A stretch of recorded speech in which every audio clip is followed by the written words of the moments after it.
একজন লোক তার 10 কোটি টাকার বাড়ি মাত্র 150 টাকার বিক্রি করতে যাচ্ছিল। তখন সবাই ভাবছিল লোকটা পাগল হয়ে গেছে, কিন্তু পরে আসল কারণ জানার পর সবাই অবাক হয়ে যায়। আসলে সেই লোকটি দেনায় পুরোপুরি ডুবে গিয়েছিল এবং তার ওপর অনেক ঋণ চেপে বসেছিল। বাধ্য হয়ে সে তার বাড়ি বিক্রি করার চেষ্টা করে এবং দাম রাখে 10 কোটি টাকা, কিন্তু কোনো ক্রেতা পায় না। তারপর সে বাড়ির দাম কমিয়ে 5 কোটি টাকা করে, তবুও কেউ কিনতে রাজি হয় না। তখন তার মাথায় এক অদ্ভুত আইডিয়া আসে। সে তার বাড়ি বিক্রি করার জন্য 150 টাকার একটি লটারির টিকিট চালু করে।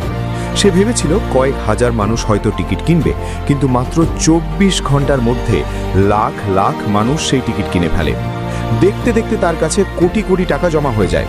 এরপর লটারির মাধ্যমে একজন বিজয়ী তার বাড়ি পেয়ে যায়, আর লোকটি সেই টাকা দিয়ে তার সব ঋণ শোধ করে দেয় এবং বাকি টাকা থেকে 2 কোটি টাকা দান করে দেয়।